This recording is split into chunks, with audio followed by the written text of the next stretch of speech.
And Professor Don Norman is a well-known professor in this area. He's currently at University in San Diego. In between jobs, he was at Apple. And I don't think we need to explain who he is, but give him the floor. Thank you, Don, for coming.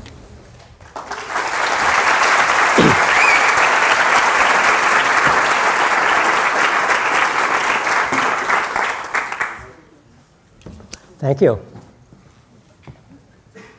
So I want you to imagine that you are on a crowded street in Lisbon, and you want to cross the street. And here come some cars with no drivers.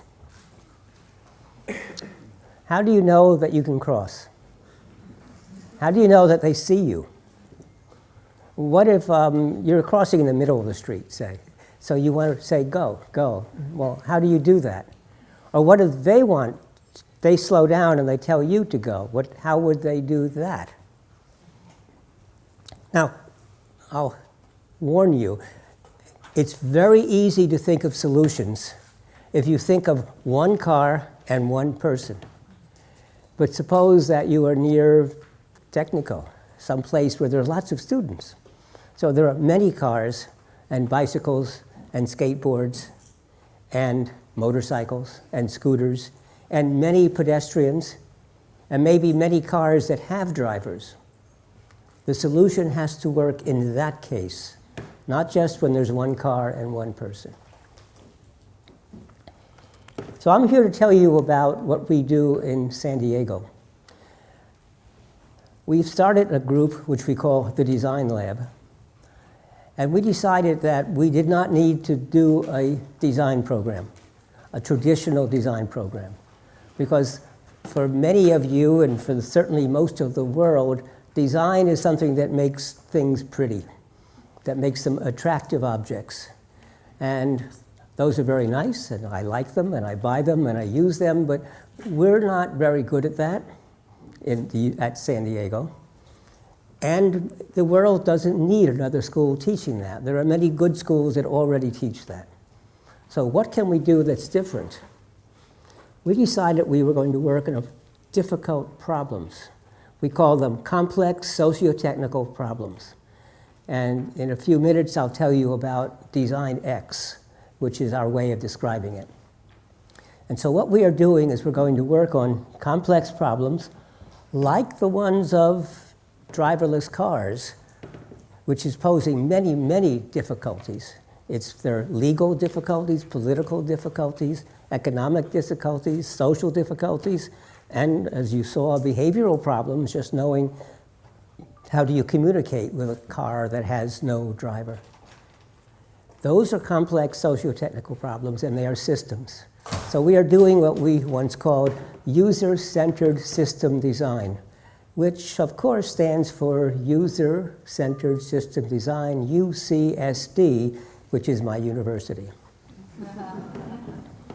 So what we do is we work on these problems, but we have divided ourselves into 6 different areas that we call centers of excellence. And we work on different kinds of problems. So for example, we're working on activity-centered visualizations.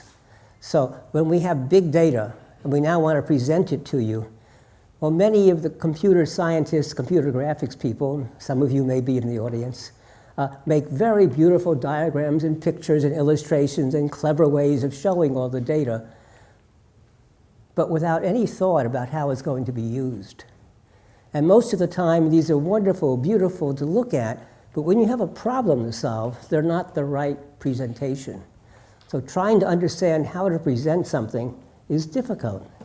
In the business world, well, and for that matter, in the university, my dean tells me this. She says that they came and asked her what she needed to do her job. And she explained all the different numbers and different statistics she needs. And they said, okay. And then once a month, somebody comes and gives her, it used to be a big printed book that thick. And nowadays, they just give her a URL. And so she said, everything I ever need is there. But she can't find anything. So it's useless. And every month, they give her a new book or a new URL. to update the statistics that she never uses. And what you need to do is actually sit and watch her understand how she does her job and what kinds of questions she needs to have answered, because she would like to have the answer in 30 seconds. And it's possible if you knew what questions she was interested in. And that requires us to study the person and the activity and generate the diagrams appropriate. And of course, she does many different activities, so she needs different kinds of data at different times. That's one of our groups. Another one is people-centered automation, which is looking not just at automobiles, which is automatic, but also there's a real fear that automation is going to take away jobs, and your jobs. Not the jobs of people doing mechanical things, but your jobs, thinking jobs, programming, accounting, lawyers, designers. A new way of designing, Autodesk is doing this in the United States. It used to be if I wanted to design, a partition in an airplane that separates, say, this class of passenger from that class of passenger, I would give it to a designer who would draw a picture, sketch it using tools. It would have to weigh a certain amount, and it would have to be strong enough because people bump against it and put their feet against it and so on.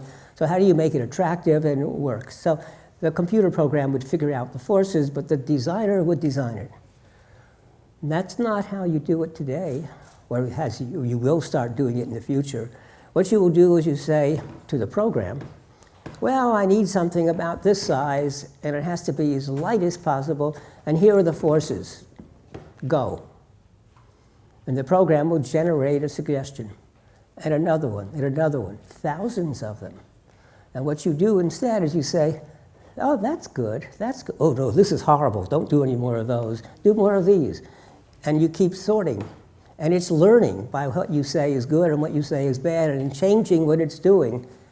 And then either it gives you something that you say, yeah, that's neat, or you don't ever find anything, in which case you back off and you say, maybe I have to change the constraints or the goal or some of the specification. But you don't actually ever draw anything. In some sense, you don't design, but you are designing. But you're giving the high-level instructions. In some of the new Airbus airplanes, the dividing barrier was done with this program. And it's 3D printed.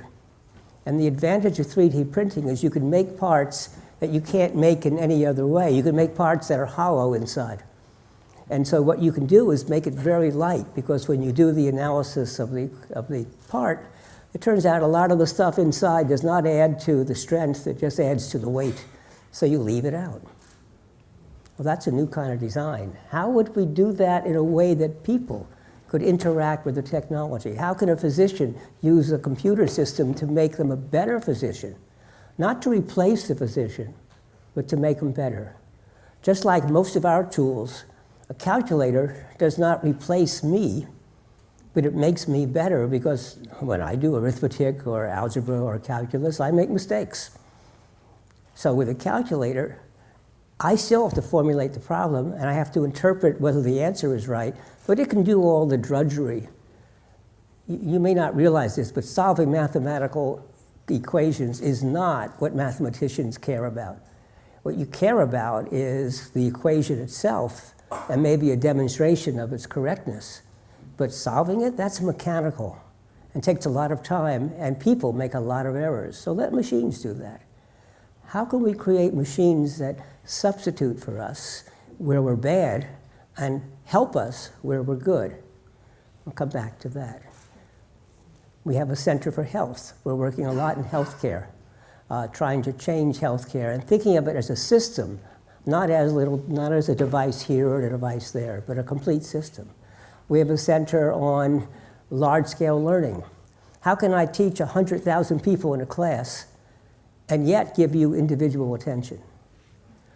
How do I teach a class with a computer where it isn't a class in mathematics or programming, but is maybe in art history or philosophy? So where there are no correct answers, And the score, we have to determine whether you are giving a sensible, coherent argument. We also are doing a program on what we call work, technology, and society, which is basically all of the above, how all of this comes together. And one of them is, we call it, what do we call it? Social computing, where actually people are finding their own solutions and we help them. So I had breakfast this morning with people at developing it's called Patient-Centered Innovation, or patient innovation, where patients in the medical system solve their own problems. And I was told the story of someone who was told he had a bad artery, and he would probably die within 12 to 24 months, and there was nothing that could be done about it. Well, he was an engineer, the patient was, and said, well, that's stupid. If I was told that we have a pipe and the pipe is going to break in the next 12 to 24 months, I'd figure out a little patch I could put over it. So let's figure out what I can do to myself. And he spent a lot of time learning about blood vessels and the issues, and he invented a device that he could be inserted over his aorta, and it would prevent it from bursting. And he was told he had 12 or 24 months to live, and that was 10 or 12 years ago. But he did it by himself. So how can we do more of that? How can we get citizens to solve their own problems? People with diabetes have to measure their blood sugar level and then determine whether they should get a shot of insulin or eat some candy or something sweet, get more sugar. Well, that's awkward for those of you who have diabetes in the audience, and I suspect there must be some given the percentages. It means you're either taking a blood sample periodically throughout the day 4 or 5 times, or if you have a continuous glucose monitor, you have to pull out the device and look at it periodically and then decide what to do. So a bunch of patients decided that they didn't want to wait for somebody to invent an artificial pancreas, so they built their own. They found a continuous glucose monitor that you could wear. It would always show the results, but only on a special meter. So they reverse engineered the computer code and made it available so you can see it on your cell phone, or anybody could look at it with protection. And then someone found a company that made an insulin pump and figured out how to make it work from the internet. And then the group of them all got together and wrote the code to connect those two. So it automatically inserts insulin when it's needed and not when it's not needed. The sugar is you're warned to eat a piece of candy or take a sugar sip because we don't have a sugar pump yet. But they did this all by themselves, and in the United States, if a company wanted to do that, they would need to get permission from the Federal Drug Authority and do clinical trials, which could cost as much as $1 billion. And it can take 4 or 5 years. It's very difficult to get permission. But by having the patients do it, they did it immediately. And one of the companies we're working with, Dexcom, made the continuous glucose monitor that this person took apart and demonstrated to the world how it worked. And instead of complaining, what they did is they hired the person and said, keep doing that. Because we got so many more advances by having the people experiment on themselves. That's a new way of doing things.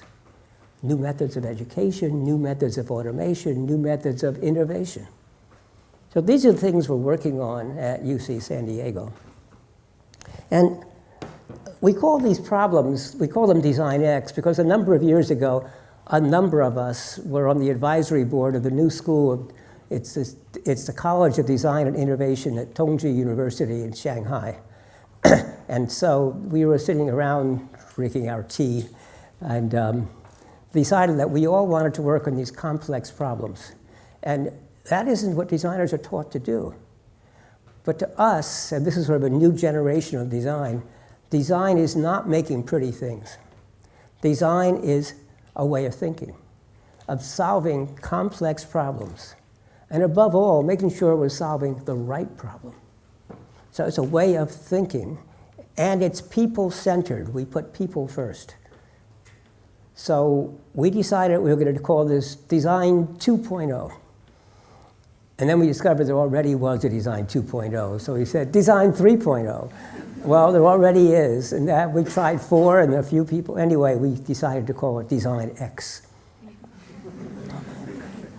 And we published a paper on it, but we also ran a conference. So the next year, we ran a conference on Design X in Shanghai. And we brought a bunch of people who were working on complex problems. And I had written a paper for the conference in which I did an analysis of complex problems and talked about how difficult these were to analyze and understand. And there's a whole bunch of work in systems theory, and especially what's called soft systems theory, that looks at these issues and tries to understand them.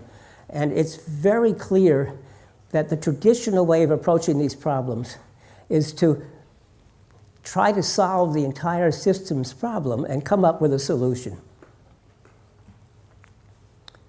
Well, we had this conference, and we had a couple of really interesting papers. And one of the most interesting papers was from the Royal College of Art in London, where they had spent a lot of time thinking about the ambulance system in the City of London.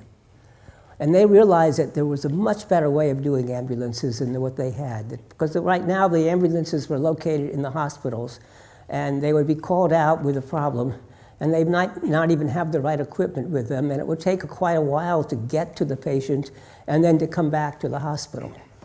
And so what they decided after much study was that they should redesign the ambulances to carry more equipment and more telecommunications information devices, so they could radio back to the hospital and show pictures and medical information so they would be ready for the patients. And moreover, the ambulance should not be at the hospitals. They should be where people needed them. So they decided the ambulances should be located throughout the city. And they had historical data about where the incidents occurred. So they presented this big plan. They won some prizes for it. The mayor of London loved it and said, yes, that's what we should do. So it was a really nice paper. But in the question period, I said, that was a really impressive study, but that was done a few years ago. So, in fact, 10 years ago. So you didn't tell us what the results were. Tell us how effective that was. And he said, nothing happened. It was never implemented. And the difficulty is you can't implement things like this. And the difficulty is not analyzing the system. The difficulty is getting it done. And I discovered that there's a very famous paper in political science called, not mumbling, what's the right word? Muddling?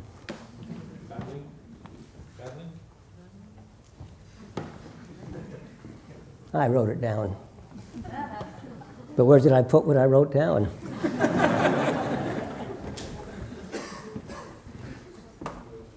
So this is my talk, this one page. And I really shouldn't need it. Muddling through. Muddling through. And what is meant by muddling through is that the reason you can't implement solutions to these big problems is that any solution is going to take like 10 years. On top of that, it's going to be very expensive. And so what happens is all the forces come out against you. You probably have seen this when someone introduces a new transportation system or a new structure of the university. Oh, let's combine several of these universities and make one big university, to take an arbitrary example. And what happens is that lots of people are against, and all the people who are for are actually quiet, but the people who are against are ferocious. And it's also going to cost a lot of money, and it may cause harm. Because if you're going to do a transportation system, you're going to have to tear up roads and streets, and you may even have to remove homes to make room for it. And it may benefit the public, but it hurts people in the middle. On top of that, because it takes 10 years, there's going to be all sorts of unknowns that happen. And so it'll probably cost a lot more money than you planned and take a lot longer than you thought, if you were able to do it at all. And so the approach, which is called muddling through, is do your analysis, figure out where you want to go, and then try to find some very small step that moves you toward it. Because if it's small, not very many people object, and maybe that nobody objects. It's also easier to get the money. It's also easier to do, and you can also do it in a relatively short time. And if it fails, well, nobody notices. If it succeeds, that makes it a bit easier to do the next step. And so what you do is you basically keep taking small steps, always going towards the goal. But because you're doing small steps over time, as the requirements change, you can modify the goal, you can change it, you can be flexible. And so that's our philosophy in doing our work. We decided that if we're working on healthcare or on education or problems like that, there is no solution. But we can make things better. And so what we try to do is look for opportunities to make some changes. So let's go back to the automobile example. So how do we solve the problem? Well, we started trying to understand how cars signal to pedestrians. We call them road users because it's everything you can imagine, anything that's in the road. And we looked at how it's done today. And it's done by eye movement, eye gaze, in some cases by deliberately looking at the driver of the car and seeing if the driver is looking at you, or in some cases, and especially in some countries like Mexico, the drivers of the car are very careful never to look at any other car driver or pedestrian. Because if the pedestrian thinks you haven't seen them, the pedestrian will get out of the way. If the pedestrian or the other car thinks you've seen them, then, oh, they can go ahead because you won't hit them. So there's a lot of signaling that takes place, and sometimes people use lights, and sometimes people use the horn. Lights are interesting because it's not obvious what the light flash means. If I flash my headlights, what does it mean? There's a very famous story about, in Britain, if two cars are coming together on a narrow road and they're going to cross a narrow bridge, if you flash your lights at the other car, it means, please go ahead. And if you're in Mexico and you flash your lights, it means, I got here first, I'm going. So now imagine there's a Mexican driver and a British driver coming together. So lights are ambiguous. So how would we signal? If you actually take a look at some of the commercials, Mercedes-Benz had this wonderful commercial where the driverless car pulls up and then it flashes on the ground in front of it, a walkway, so the pedestrian knows they can walk across the street. Well, none of these things work, though, when you start having what we call scaling up. A lot of drivers, a lot of cars, a lot of road users. Sure, you can cross, but there's another car coming and that's going to hit you. So I really can't tell you that it's safe to cross. So how do we do that? And so the more we thought about that, the more we realized that it should be the other way around. The car should say what its intentions are. Now, right now, there are only two signals on the car that give anything at all about the car's intentions. One of them is the turn signals. The turn signals is basically the only thing that really is pure intention. I intend to turn left, or I intend to turn right. The other is the brake lights. And the brake lights are sort of combination of, this is the state, my foot is on the brake pedal. But since when you first start the brakes, you aren't really slowing down yet, it's also kind of, I'm intending to slow down or to stop. But the problem with the brake lights is it's on the back. But if I'm trying to cross in front of the car, or if I see a car coming at me, I want to know if it's slowing, it would be really good for the road user to have the brake lights on the front. So that's one issue. But even so, there are more signals we might want to give. I'm about to stop. I'm about to go. I'm going. How do you do that? So as we did this more and more and studied it, and we did lots of filming of people around, and we started driving a car with no driver around the streets of the city and the streets of the university. And we discovered, among other things, that there's huge cultural differences. Now, we all know there's a big cultural difference between driving in India or China or Vietnam and California. And there's a cultural difference between driving in California and New York. And there's a cultural difference between here and Spain and Italy. and Lisbon. And it's really interesting, those very, very different cultural differences. But we discovered cultural differences in the city of La Jolla and in the University of California, which is in La Jolla. Because in the university, the students own the streets. And when it's time for them to go, they go. If they have to cross the streets, they cross the streets. And if they're reading their phone, they're reading their phone. And as they read the phone, what they do is they read the phone and they know they're at the curb, and so they do that and figure out where the curb is, and while they still read. And they never ever look at the cars, and the cars are expected to stop and give them way. And when it's between classes, 10 minutes between classes, if a car comes to an intersection, that's it. The car will never get through because the students keep going. And if there's a little pause in the students and other students are there, they'll run fast to catch up so while the cars are still stopped. So you do get through, but you have to push your way through. Now, there are different ways of pushing your way through. That on the college campus, you have to do it very slow and gentle. When you're in downtown San Diego or La Jolla, you can do it a bit more forcefully. When you're in Shanghai, you just do it. And in fact, if you look at the movies of Shanghai pedestrians or Vietnam, what happens is basically you're waiting for a big bus to come.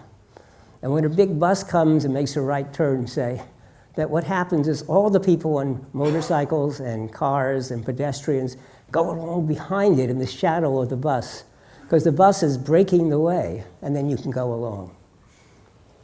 How is that going to work with automatic vehicles? How are we going to handle those cultural differences? Well, the one thing we decided was that it's better be standardized. If the world does not, if every car manufacturer tries to signal differently, it will be chaos. So even if the signals are not the best, if they're all the same, it will be better. And we think the intentional signal is what's most important, because if I know what the car is going to do, then I can control, I decide I know what to do. So how do we get standards done? It takes years to get a standards approved. But it's necessary. So actually, today's Friday, and tomorrow I fly home, so I'll be home Saturday. And Sunday I fly to San Francisco, and we have a big standards meeting all day. We brought together 4 or 5 automobile manufacturers and a bunch of researchers and a few people from the standards committee to start this process of standards. Is that design? Yes, it is.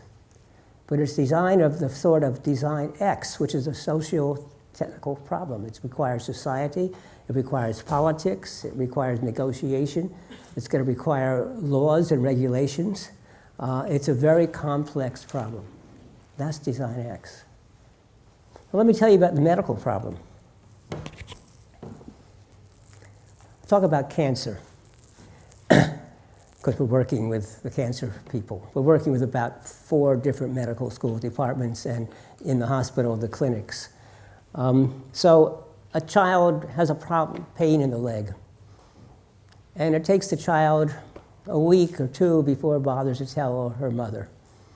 And the mother, well, it'll go away. But after a week or so, the mother says, well, maybe we should go to your physician. So they go off to the physician. But it takes another week or 2 to get the appointment and to actually get in to see the physician. And the physician says, I don't know. You need an X-ray. And so now we wait a little while to get the appointment for the X-ray. And you go and you get the X-ray, and then you go home. And then a radiologist has to read the X-ray, and then has to call up the physician and explain what is seen. And then the physician calls the family up, and the family has to make a new appointment to come in. So we've already had how many different specialties? We've had the physician, and we've had the X-ray technician, and we've had the radiologist, at least 3. And now the physician says, we don't know. What you need is a biopsy. So here we go again, another appointment, and then a tissue sample, and then it's read by the clinician and reported back. And now another appointment to go back and hear the result, and well, it looks bad. I think you should see an oncologist. And so they go see the oncologist, another set of appointments, another specialty, and the oncologist says, you need an MRI. And now another set of appointments and another set of specialists, etc. And then they have to decide how it should be treated if it's cancer. Usually it's chemical, or it's surgery, or it's radiation. And suppose I decide it's radiation. Well, now you have to go see a radiation oncologist. And actually, it's a child, so it's a pediatric radiation oncologist. And they have to decide how you will be treated. And the traditional treatment, by the way, is a small dosage, about 15 minutes a day for 30 days, which means 6 weeks. You have to come in every day for 6 weeks to be treated. And that's really hard if, say, the mother works or they don't live close to the clinic. But that's the treatment. And when you treat it, you have the pediatric radiation oncologist, you have the on-site radiation oncologist, you have a medical physicist, you have a dosimetrist, you have a therapist, so you have a few other technical people. When you're all finished, this thing can take 6 months before you start treatment, and 20 different medical specialties. Every time there's a transition from one clinic to another or one specialist to another, there's a chance for error. Errors occur in the transitions. When you draw a diagram, they love to draw these diagrams, the box showing you doing this, and then the box showing this, and a box here, and a box here, and a box there, with arrows connecting them. You may have drawn these boxes yourselves. And nobody ever asks what's inside the arrows. The arrow, yes, it's a transition from here to here, but it implies the most important part of the transition, communication. Communicating everything that was learned here to the people here, and in the medical system it doesn't work. None of all the information is there. Even in the complete medical record, because if I'm a physician and I say, here's what the problem is, but you know, I have this slight kind of queasy feeling that it might also be this, I don't put that one in the medical record. But if I were the only person seeing the patient, I would remember it and it might come back later on to be important. So that's one of the problems we're looking at. And we're working with the National Cancer Institute, which says, we don't want you to treat just that issue because to us, cancer is a lifelong disease. That once you get cancer, you're there at home, you discover you have it, you go, you get diagnosed, and then you get treatment, and then you do not go back home cured. In cancer, you go back home to what's called survivorship. Now, you may survive the rest of your life, and that more and more people do, but still you have to be monitored because you never quite know. So it's that whole cycle. We want to look at it as a system. So we're working on that. And actually, even this morning, I've had interaction with the National Cancer Institute in Washington discussing the progress of what we're trying to do. So those are the kinds of problems we work on. Now, what is the method that we use? It's a method that we called, well, we've given it several names over the years. User-centered design, human-centered design, and today we're saying people-centered design, and I've also said activity-centered design, but it's all the same thing. User-centered design is what was commonly called, and we still talk about user interface, but I decided I don't like calling you users. So I started to call you humans. But after a while, I say, I don't ever call you a human, I call you a person. So that's why people-centered design. But for some things, actually, when we're trying to design for many, many different people, or even for one person doing many different things, yes, we want to center on the people, but what's really more important is the activity. So to my mind, activity-centered design is a kind of people-centered design, but it's even more specific. Depends upon what you are doing. Which is also why, by the way, if I'm designing an automobile for Vietnam or for, I don't know, Lisbon, the activity is still the same. And therefore, the automobile, the very same automobile works in both places. The way the cars are driven are dramatically different. But in terms of the design factor, the design is the same because that the basic activity is the same. So what is activity-centered design or person-centered design? Well, we start off trying to study the people. And when we talk to engineers now, and we have great trouble because when a new product is being designed, the new product team is assembled, and the engineers or the programmers want to get to work right away because there's not much time. So the programmers want to start programming, and the mechanical engineers want to start specifying dies and equipment. But how do you know what you're designing? How do you know what you're building? So one of the first most important questions we ask is, what is the real problem we're trying to solve? And this drives managers in companies crazy, because the manager comes and tells you the problem that is to be solved. And the designers say, nah, let me think about it. So it turns out that when you start trying to figure out what the real problem is, quite often the problem you've asked to solve is not at all important. And quite often, if you can solve the real underlying problem, the problem you were asked to solve disappears, goes away. I mean, here's a slightly different example, but let me tell you about the jet engines that are made by Rolls-Royce or General Electric. They make these huge, big, expensive jet engines that they sell to the airlines. What's more important, they sell to the manufacturers like Airbus and Boeing. And they used to ask them what their specifications were and the costs, and the airlines who buy the airplane, by the way, often get a choice of which brand of motor they want on it, or engine.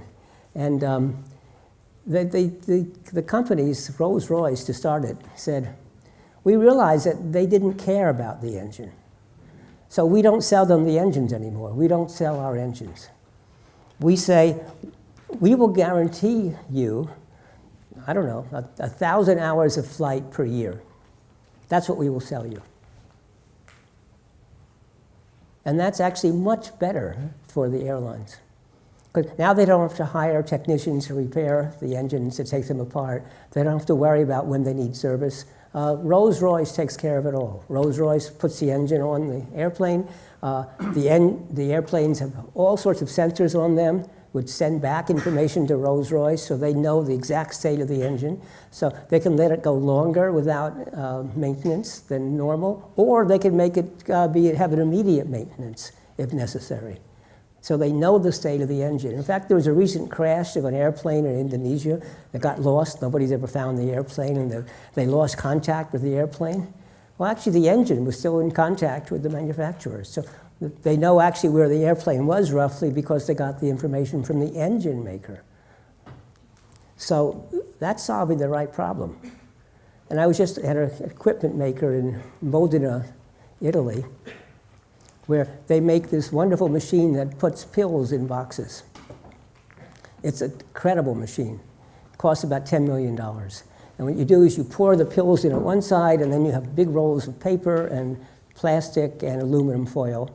And out the other side, as fast as you can see, there's this boxes shooting out, which are a box, which is printed and stamped with a date. And inside it has these cardboard sleeves with plastic bubbles in them. And inside each plastic bubble is 1 or 2 or 3 pills, whatever the amount required was. And the whole thing is completely automated.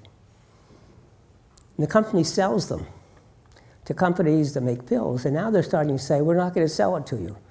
It's going to be like the engines. We're going to say, we'll guarantee you 1 million boxes a year, whatever number you make. And we'll take care of all the maintenance stuff. And when you start doing that, now you realize the design is going to change.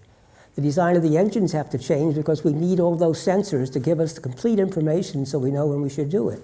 The same with the pill-making machine. Same with tires. Big truck tires at Goodyear now in the United States are not sold to the truck companies. They sell them a certain number of miles of wear. And the tires themselves are highly instrumented, sending radio signals to the truck, which has a larger Wi-Fi connection. So they always know how good the tires are.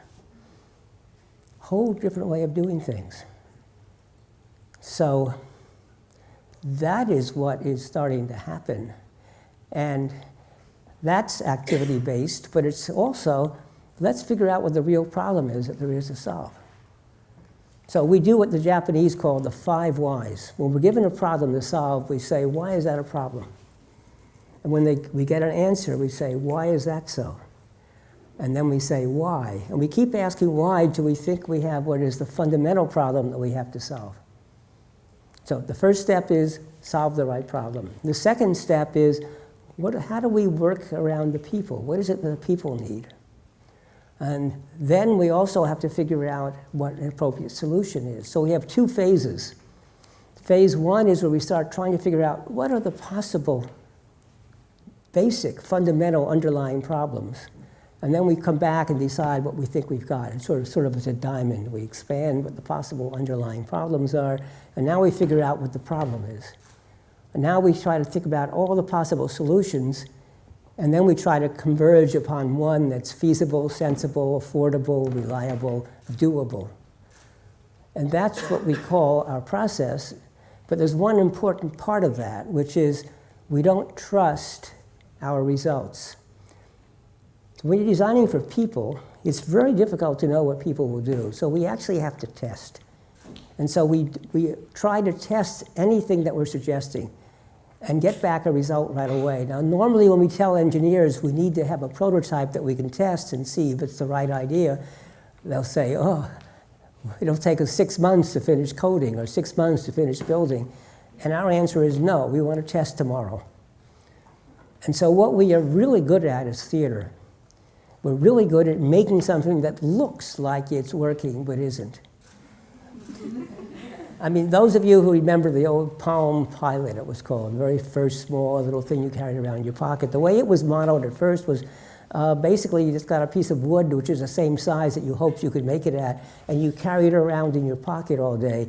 And when you went to a meeting, you took it out of your pocket and you took out the little plastic scribe and you made believe you were writing on it. Well, that told you whether the size was going to work.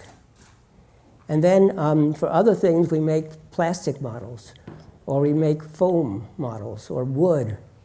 And we use PowerPoint to demonstrate electronic circuits. You just draw the picture on PowerPoint. Or you just draw a picture on paper. And I put the paper screen in front of you and say, what'd you do? You touch that? Okay. And I take the paper away and put down what the new screen will look like. How do we test a driverless car driving around the city or through the streets of the university? Well, it doesn't really have to be driverless. It just has to look like it's driverless. So what we did is we went to the store, the upholstery store, the automobile upholstery store, and we found the upholstery that was already used in the car seats, and we bought a whole bunch of it, and we made what we call a seat suit. So it's a car seat suit. And the driver puts on the same upholstery that is being used by the seat and sits there and looks through the weave of the upholstery. And we have 2 little holes at the bottom, and they can stick their hand through and hold the bottom of the steering wheel. And so if you look inside the car, if you look carefully, you could see the driver's seat was thicker than the passenger seat. But no one looks that carefully. So when you look in the car, you don't see anybody. So that's how we're testing what it's like and how you should signal from a driverless car to pedestrians. So we use theater a lot because this prototyping is really important. Now, that's sort of basically what we do and what we're doing. And there's one more point I want to make, though, in this talk, which is, because most of you are engineers. And a standard statement among engineers, and I know this because my first career was engineering. I started off at MIT as an electrical engineer. I went to the University of Pennsylvania. I got a master's degree in electrical engineering, and I didn't switch over until quite a while later. And in engineering, basically, this will work perfectly if it wasn't for all those people. People really mess up what we're doing because they do the weirdest things. And what's neat today is those weird things are kind of fun. My job is to figure out how to make something that is really so effective that it doesn't matter what weird thing you do with it, it will work. And you may end up using it for ways I never dreamed, which is wonderful. That's the real sign of success. But the first thing is that we have to focus upon people, and we have to therefore work with people, and people who understand people have to be part of the design process from the very beginning. You can't add this at the end. Designers also have to sort of help you decide what you should be building in the first place. And I try to remind engineers that why do engineers design, build, create things? Well, it's for the benefit of people and society, isn't it? So shouldn't we know more about people in society? And even in theory classes, the theory eventually is going to be used in a practical form. fact, design is a strange discipline because most of the disciplines in the in the university are analysis. And we get better and better at analysis, and professors are usually promoted by being really good at it, which means they have to be more narrow. They become specialists and more specialized. And so we have specialized departments, and then within each department we have specialized disciplines. And design, though, is different. Because if you want to build something, you have to understand all of the different disciplines and put them together. We have to understand the social sciences, the engineering sciences, we have to understand materials and technologies, we have to understand business. And it's really interesting because we have to take all of this into account in doing the design. But design is, whether engineering or not, is for people. So the first thing is that. The second is, you have to go watch people. I feel that I'm an expert in people's behavior. And even so, every time I watch people doing a task or we devise something new and I'm trying to test it and watch, I learn something. I'm always surprised. I'm always surprised by what people will do. And engineers have a tendency, maybe some of you, to be very logical and say, how come you can't use it? It's really simple. Let me explain it to you. Well, but you're not going to be there when they're using it. So you have to actually build for people the way they are. And there are two things. We talk about expert users and novice users. You know, everybody is usually an expert at something. And they're often an expert at the thing they're trying to do with your tools.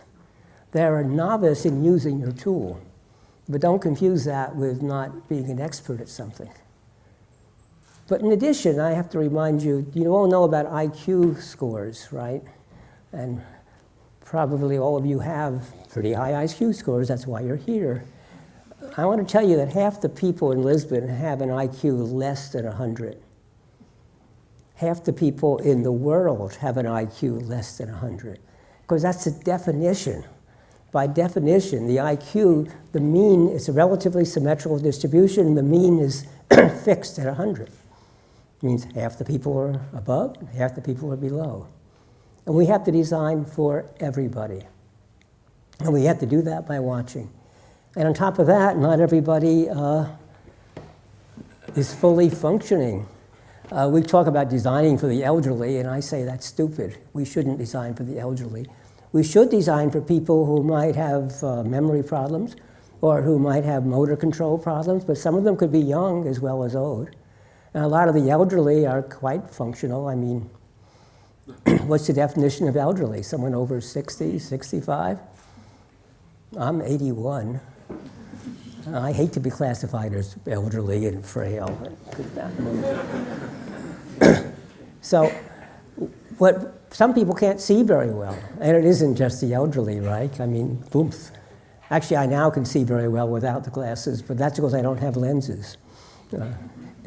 I had cataracts, so they took out the lens and put it in pieces of plastic. And the main reason I need glasses is because in those days they couldn't correct astigmatism, but also now there's a piece of plastic that can't focus. So if I want to look at something that's not far away, I need this to help me. But almost everybody is going to need glasses, basically, after they reach the age of 45, roughly, because the normal lens gets hard and no longer focuses. So lots of designers, especially young ones, love to use tiny little print. And because print is ugly, Apple especially thinks print is ugly. It destroys the beautiful simplicity of the devices. So we use small print so it isn't so visible and thin, and light gray print on a light gray background so it doesn't disturb the elegance. The hotel I'm in now is wonderful. It's the Hotel White, Lisboa. It's got this beautiful, well, I came in and there's a controller for the TV set. Did you try it last night? Could you work it? And there's a controller for the TV set, but where's the TV set? Oh, come look, there's the wall of mirrors. Maybe one of them is a TV set. So boom, boom, boom, nothing. I finally called up the front desk and they said, we'll send somebody up. And it turns out the middle mirror is a TV set. Okay, but it doesn't work. No, you have to point right down there at the bottom, in the center of the bottom.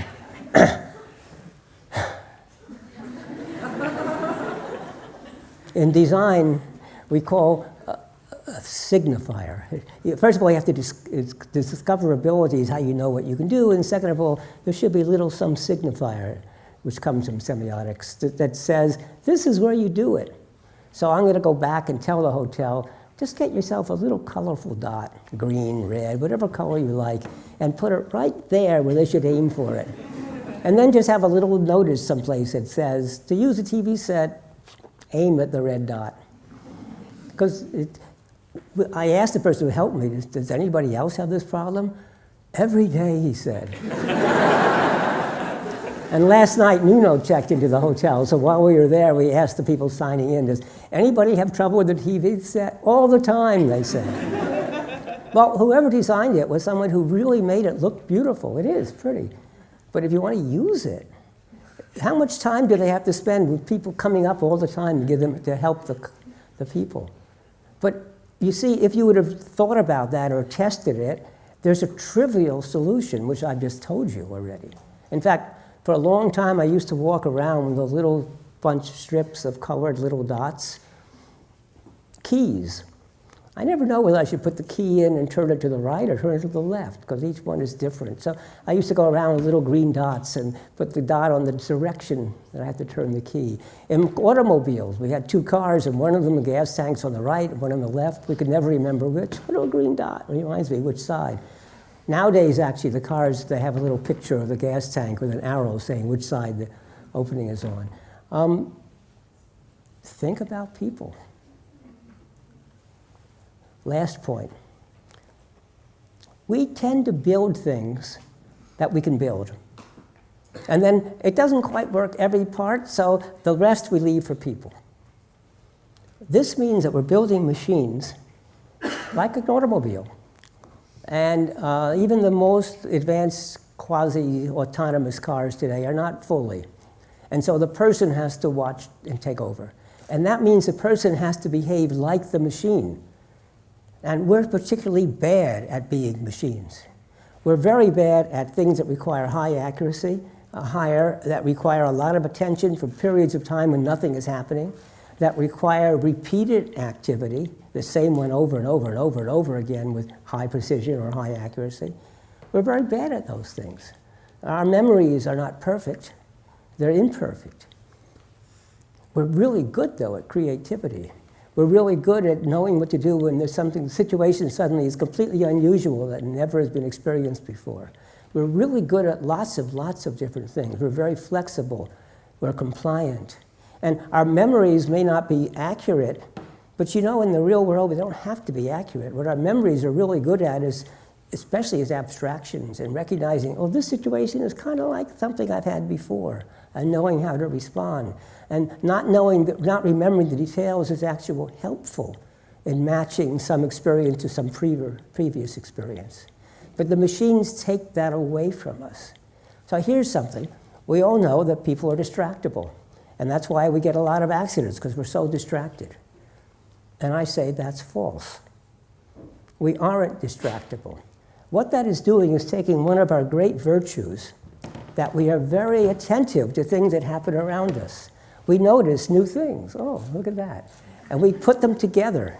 And we are creative that way. That's what really adds to our creativity, our curiosity, that we're sensitive to changes. But when we're forced to act like machines, this kind of curiosity and sensitivity to things that are happening around us is a deficit. And so we call it distraction, and we blame people because they're distractible.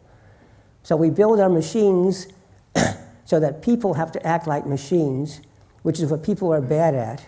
And then when people are bad at doing things that they're bad at, we blame them. And we say, you see, people make all these problems, so we have to solve them by getting rid of the people. And I'm saying no. What we need to do is figure out what people are really good at, which actually are the sort of things that computers are bad at. And let computers do the stuff that we're bad at, the stuff that requires precise memory and precise activity and precise responses, and let us take care of the important thing. Just like a calculator takes care of the mechanical parts of calculation, but I have to think of what the issues really are in writing my equations. And why not do that and make a much better, what I call In fact, in our lab, we call human technology teamwork. You know what the best chess player is in the world? It's not Deep Blue, the computer programmer, and it's not a Russian, world grandmaster. It's a combination of good chess players and good chess machines. Not the best chess players in the world are not the best chess machines. The kind of chess machine you can buy, any of you can buy. You combine those together, and a team of them can beat the best human player and can beat Deep Blue. And that's a wonderful example of technology, human teamwork. We act as collaborators, each of us doing things that we're good at, but the combination is better than either of us could do alone. And that's what we're searching for. And that's my talk. Thank you.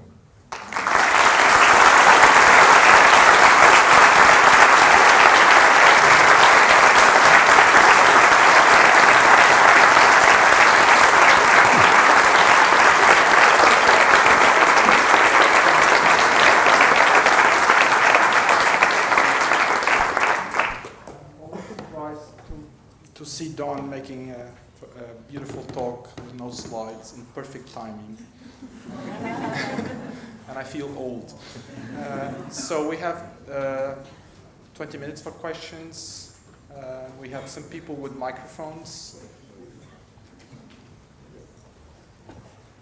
We will.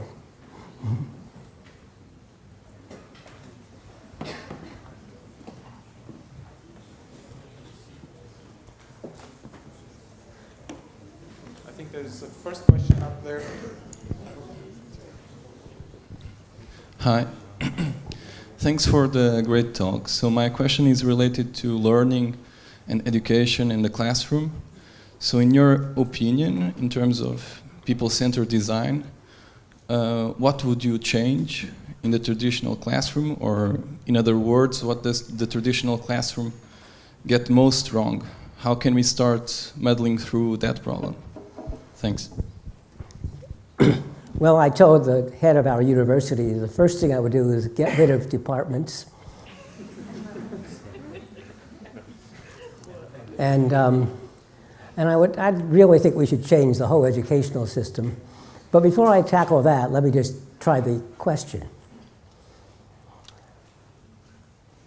There are uses for lectures, and I have to say that. I just gave one. But what I think a lecturer is good at is basically what I just did. It's good for meeting new people. It's good for giving you a general framework. It's good for motivating you. It's not a good way to learn a topic in depth. To learn a topic in depth, you actually have to struggle at it, work at it. You have to really work. In fact, you learn best if you are in trouble. If you get into trouble and you figure your way out. And that means teaching, instructing. We have to figure out how to get people into trouble where they don't know what to do, but it has to be just the right amount of trouble because you don't want them to give up. You want them to persist until they get it, and that's when they will learn. But if it's too much in trouble, they'll give up. So that's a problem. So I feel that lectures should be occasional in a class, maybe even never. And the reason I want to get rid of departments is that they become too specialized and are quite often sort of out of touch with the world. And what I prefer is problem-based solutions and problem-based education, and for that matter, why not problem-based departments? And what's nice about a problem-organized department, if I wanted to work on environmental influences or something, I would need to have chemists and physicists and political scientists and maybe psychologists and sociologists all working on that same problem together. It forces going across the boundaries.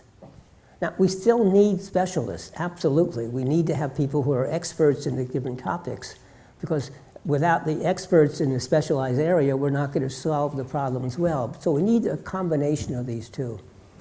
Now, in the classes, what I love to do is, and it's getting more and more common, is problem basis.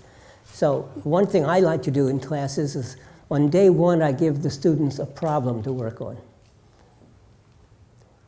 And they go, and it has to be one that they will find interesting. So I'll either try to find one that I think everybody will find interesting, or I'll select 2 or 3 for them to work on, or 4, and they can choose whichever they find the most interesting. And they get to work on it, but they will invariably get stuck. And here's why I like that, is because if I give you the fundamentals first, the fundamentals are pretty dull. And if I give you the philosophy, that's really dull, and the history, that's dull. And so, but you can't solve the problems without knowing the fundamentals. But they're dull when I just give them to you. But if I give you an exciting problem, notice how I opened up the talk with what I thought was a pretty interesting problem, the car with no driver and knowing whether you should cross the street. That begins to give you a framework, and then when I can come back and describe the method that we use, you can begin to see how that might apply. If I started with a method, you wouldn't know what I was talking about or why I was talking about it. And so by giving you an interesting problem and you get stuck, then I have you read the fundamentals. And oh, it makes sense. So that's one thing I would do. And people are now experimenting with a variety of things. Problem-based courses, yeah. What's called the flipped classroom. So the material, which today is taught in lectures, and then you have homework and you do it at home, we flip it. So we don't have lectures anymore. We have assignments that you read at home, or more and more computer and video. Now, a lot of the so-called MOOCs, massive online open courses, have lectures. And I think that's horrible, because if lectures don't work well in the classroom, why does it get any better if you watch it on TV? It's a little bit better because if you have trouble understanding something, you can stop it and back up and listen again. But aside from that, the best thing is to have very short pieces of material. And then maybe some problem exercises based on it, where those problem exercises are not meant to test your intelligence. They're meant to force you to review what you just heard or saw and think about it, and that helps retention. And if you didn't get it right, no problem, just go back and listen to it again and try it over again. So it's a different way of teaching, and we call it the flipped classroom because at home you now do the equivalent of the lectures. And then the problems, you come into class and you work the problems. And here's where the teachers, whether the professors or teaching assistants, walk around helping you solve the problems. And so you get the help when you need it, but if professors give the same lectures year after year after year, roughly, then, well, that could be televised. And better yet, it would be done better, because if you're going to televise it, you can spend time to perfect what you're saying, to give demonstrations and show demonstrations. So it might take actually, who knows, well, I know, it takes 10 to 20 hours to do a reasonable half-hour lecture if you're going to be televising it. So we actually have a bunch of courses like that available. I have a short course that covers 2 chapters of my book, The Design of Everyday Things. It's available in Udacity, and you can finish it easily in a couple of days. But it has a lot of exercises along the way in which you're asked to build and create things and put the results up on the internet, and all the other students who've been taking the class have their results, and you can start comparing what you do, what they've done. Like here's one of the exercises. Make a box that you can put down and leave and go away. And other people will be attracted to the box and will pick it up and turn it all over and look at all the sides. And you're not allowed to have any instructions. That's one of the exercises. And it's actually quite a successful one. It's amazing what people come up with, really clever ideas. And then watching what the other people have done cleverly teaches you a lot. So is that an answer?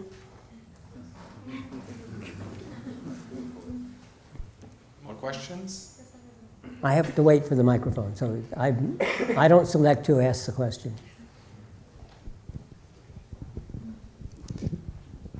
Thank you for your lecture. It was great fun.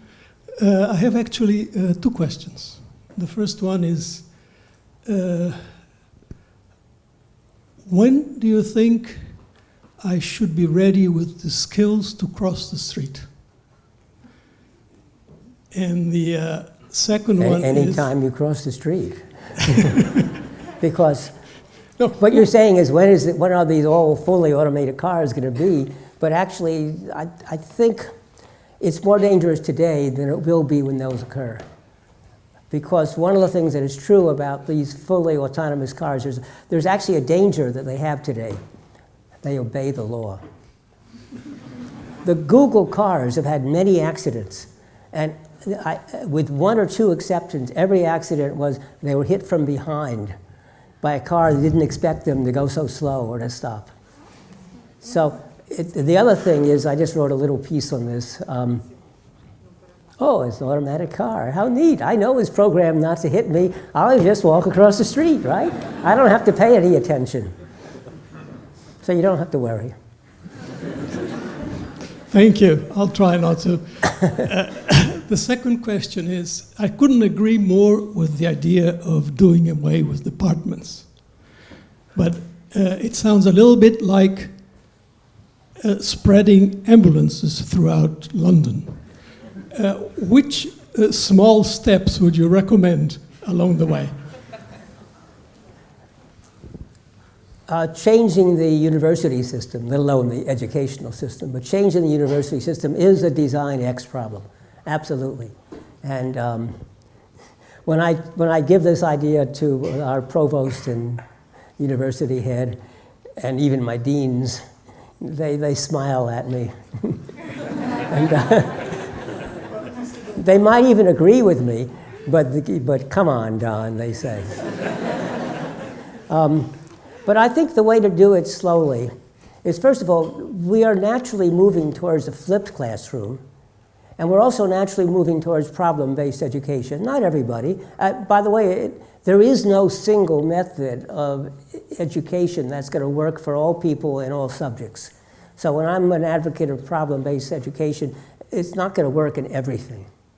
And so but in the kinds of areas I'm working, that would be better. But it also requires a different kind of classroom. So we're building a new building. It's called the Design and Innovation Building. And we're going to have a number of different departments in, some from visual arts, some from us, one from what's called the Innovation Center. And what we need are studios. Because when you're doing problems, we like the problems to be done by groups, and the problems can take a long time or a short time, and we want the students to be able to come in any time. Or even if there's a class assignment, they ought to be able to be doing their work and working on building something and leave it and go away, and then they come back, it's still there.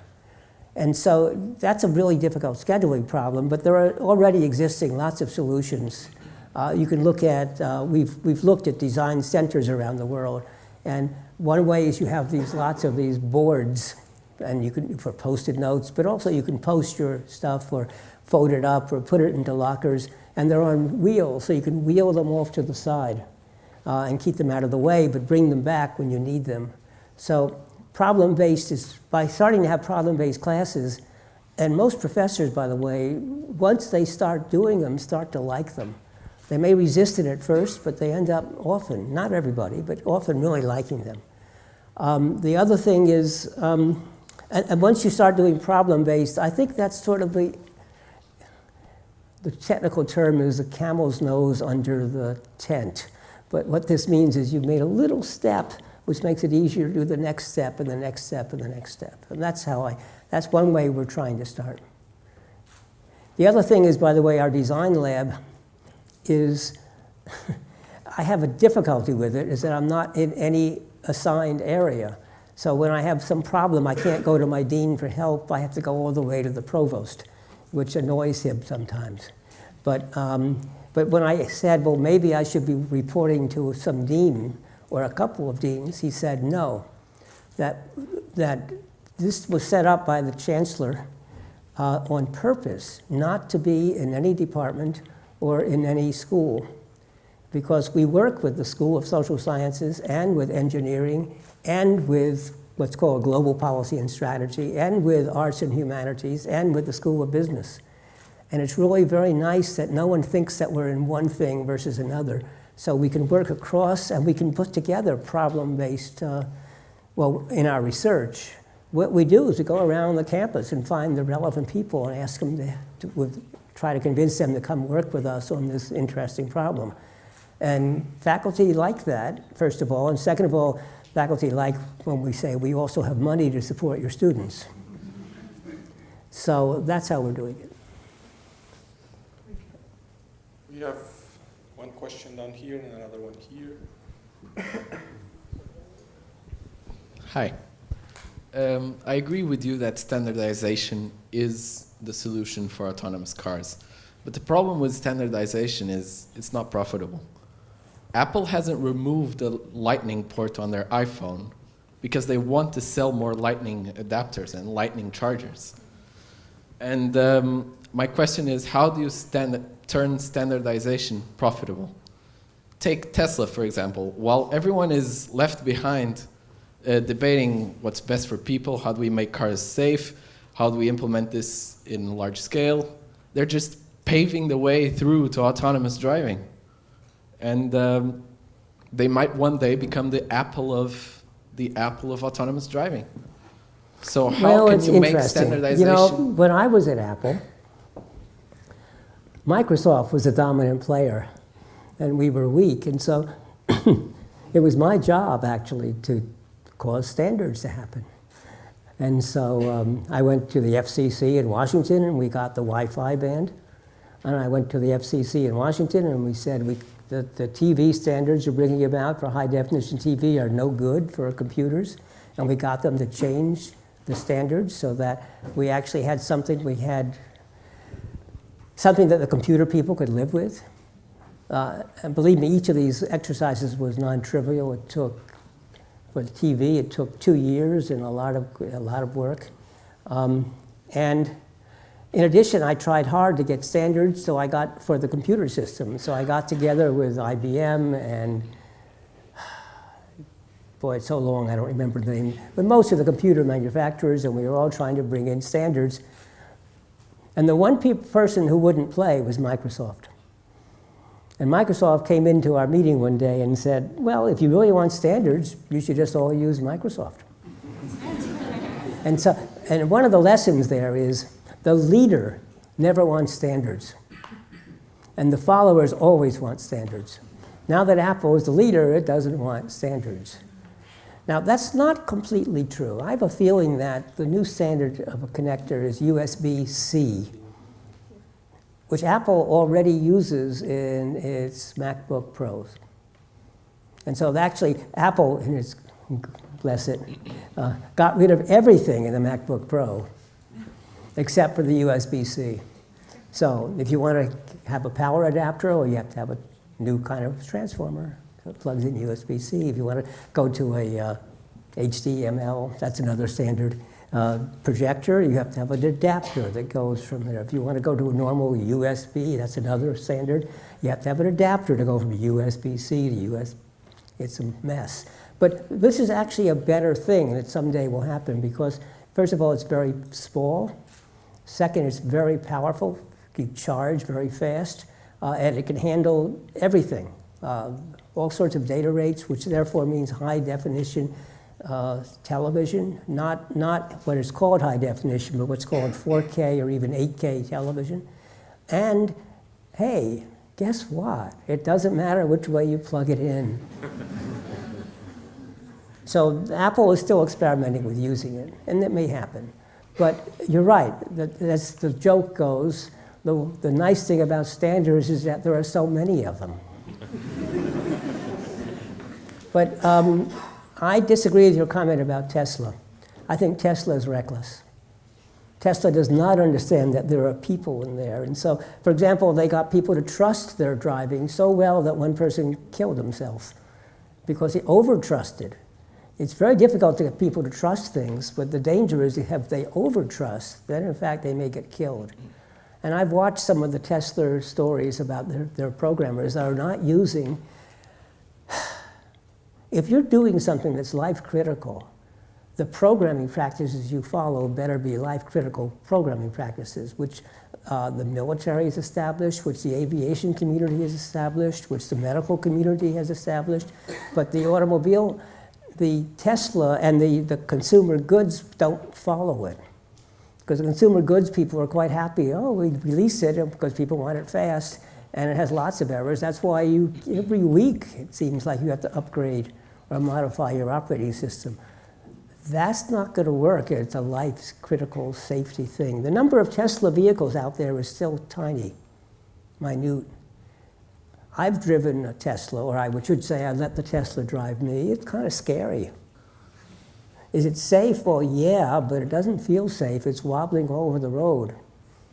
Because if it can't see the lane markers, it doesn't quite know what to do. So I'm not happy with Tesla. Tesla's getting better. They're learning. And Tesla says, well, we do beta tests. We sell our vehicles, and all the drivers are beta testers.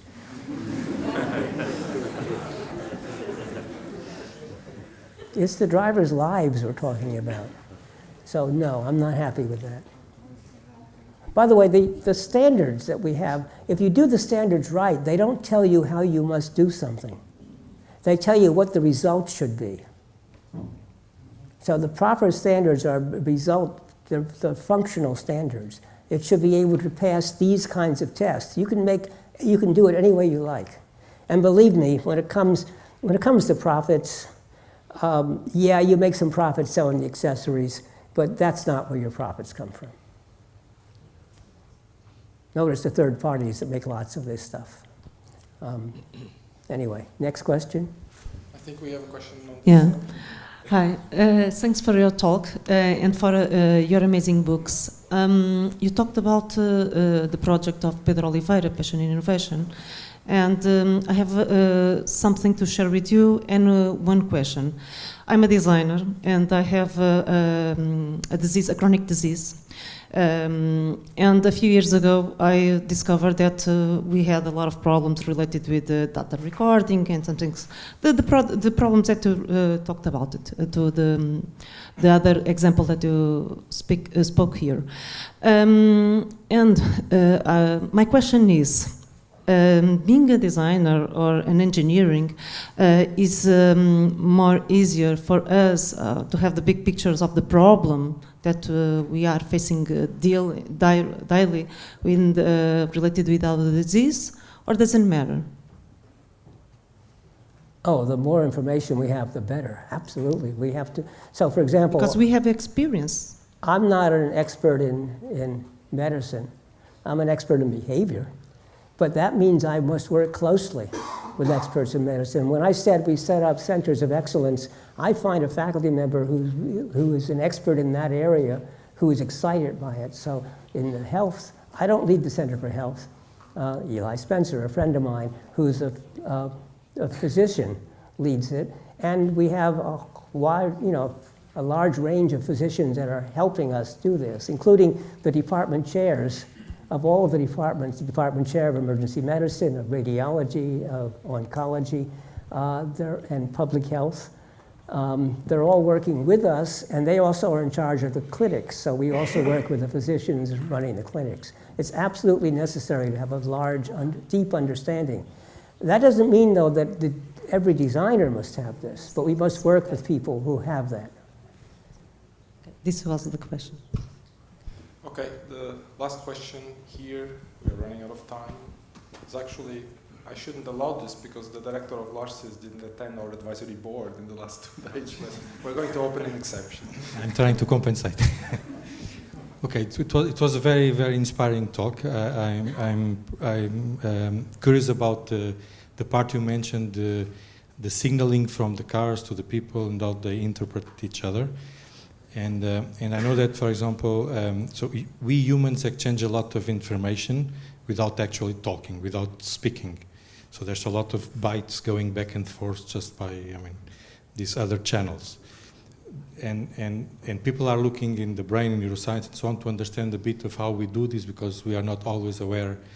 Do you think this has an important role in your research in these kind of problems, to fully understand how humans do this magic information exchange without knowing and understanding it? Do we need to understand this better than to address the communication between devices or cars and people? So much of human behavior, much of our behavior, especially expert behavior, is subconscious. We're unaware often of what we're doing, or if we are aware of what we're doing, we're often unaware of why. And so we try hard, though, to try to understand what people really are doing. And we do a lot of video recording, and we don't ask people what they're doing. If you ask people, you get responses, but they're not very helpful. And so we do a lot of observations.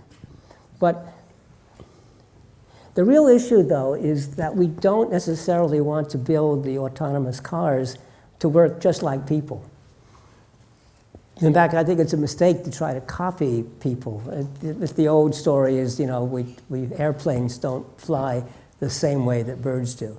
They use the same aerodynamic principles because that's physics, but they obviously don't flap wings, and the wings are rigid instead of flexible, et cetera. So what we need to do is find solutions that work, that are effective, and they don't have to be the same as people. And one of the promising directions that we're exploring, this is still in the research phases, we don't know the answers, is motion. That we discovered, for example, that if we're coming up to a crosswalk, if we stop our car 2 meters behind the crosswalk, that's a clear signal. Nobody even notices it, by the way. And we only notice it after analyzing a lot of videos. It's a clear signal that I'm letting you go. And if I sort of edge up and I'm now 1 meter over the crosswalk, that's kind of a signal, well, maybe I'm stopped, but if you watch people, they're kind of nervous going around that car. And the same is motion. And when I think I've been waiting long enough and people aren't letting me cross and I'm going to go, well, the motion, by small motions or a little jerking, we're even thinking of being able to lower the car and go, say, kind of let me through. And one thing I noticed in Milan was they were incredibly, I didn't realize that the Italians were so polite in driving their cars, but the light turned red and all the cars stopped. And then there was a lady walking across the street. She started when it was green for her, but it turned red again when she was only halfway across the street. So the cars are patiently waiting for her to cross the street. And there was a motorcyclist who was just he really wanted to go. And so what he did is he went with his engine. But those are actually not bad signals. They're a signal that I'm doing something, but it's safe, right? Because it wasn't moving. And so we're looking at a lot of, if you will, subconscious cues that people use and that the automobiles might be able to use. Okay, we are running out of time, but we do have Portugal served in the sponsorship, and I would like to invite everybody to go there. Before, I would like again to thank the sponsors, Caixa Geral de Depósitos, Tangível, and Nova Bus, who is offering the welcome drink, and also in particular, I think she already left, Lourdes, Farrusco, and Elizabeth and their team, also from Larsis, that helped in the logistics. Thank you very much, and thank you, Don, for coming.